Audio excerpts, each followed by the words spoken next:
সাউথের আজকে একটি ফেমাস রেসিপি বানাবো, সেটা হচ্ছে পোহা।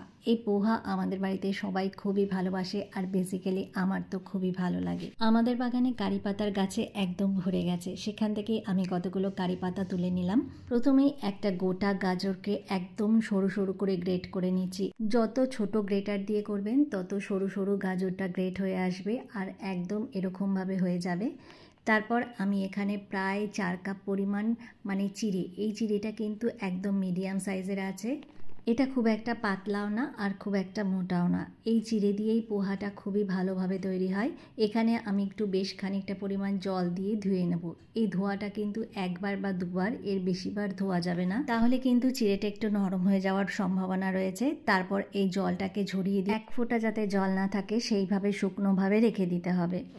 এই কাজটা কিন্তু আগে থেকেই করতে হবে। তারপর কড়াই বসিয়ে দিয়েছি। কড়াই গরম হলে এখানে আমি সর্ষের তেল ব্যবহার করছি। এই পোহাতে কিন্তু সর্ষের তেলই দিতে হয়, আর তেলের পরিমাণটা বেশ অনেকটা পরিমাণ লাগে। প্রায় হাফ বাটি পরিমাণ এখানে কাঁচা বাদাম আমি একটু ভেজে নিচ্ছি লাল লাল করে। ভাজা হয়ে গেলে বাদামগুলো তুলে আলাদা করে রেখে দেব। তারপর প্রথমেই আমি এখানে প্রায় 1 চামচ পরিমাণ সর্ষে দিয়ে দেব ফোড়নের জন্য। এরপর যে কারি পাতাটা কেটে রেখেছিলাম সেই কারি পাতাটা দিয়ে ভালো করে ভেজে নেব।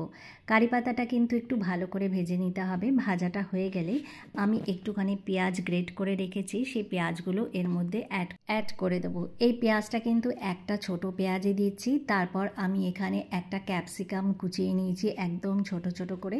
সেই ক্যাপসিকামটা দিয়ে পেঁয়াজ আর ক্যাপসিকাম দুটো একসাথে একটুখানি ভেজে নেব। এই ভাজাটা কিন্তু খুব একটা সময় পর্যন্ত ভাজতে হবে না, অল্প একটু নাড়াচাড়া করে ভেজে নিতেই হবে, যাতে করে ক্যাপসিকামের একটু ক্রাঞ্চিনেস থাকে।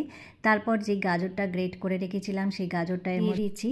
তারপর আমি এগুলো সবগুলো আবার একটু নাড়াচাড়া করে ভালো করে মিক্স করে নেব, আর এর মধ্যে একটুখানি পরিমাণ মতো নুন আর হলুদ দিয়ে দেব। এই সবগুলোকে আবার একটুখানি নেড়েচেড়ে মিক্স করে নিচ্ছি। খুব একটা বেশি সময় পর্যন্ত এটাকে ফ্রাই করতে হবে না।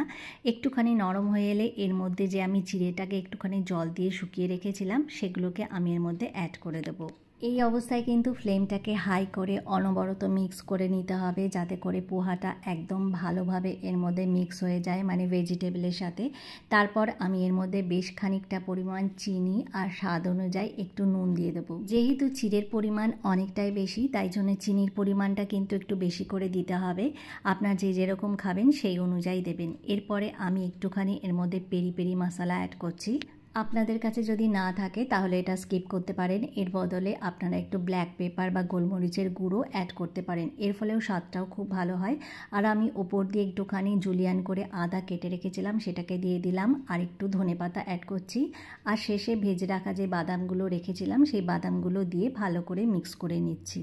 রেসিপিটা কিন্তু আপনাদের সব সময়ের জন্য খুবই ভালো লাগবে। বাচ্চাদেরকে টিফিনে বা হাজব্যান্ডকে লাঞ্চেও দিতে পারে। এটা একবার খেলে পেটটা অনেকক্ষণ সময় পর্যন্ত ভরার থাকে, আর খেতেও খুবই টেস্টি লাগে। রেসিপিটা কীরকম হয়েছে অবশ্যই কমেন্ট করে জানাবেন। আবারও নতুন নতুন রেসিপি নিয়ে আপনাদের সামনে হাজির হয়ে যাব। আজকের মতো এখানেই বিদায় জানাচ্ছি। সবাই ভালো থাকবেন। Tata, bye bye and take care.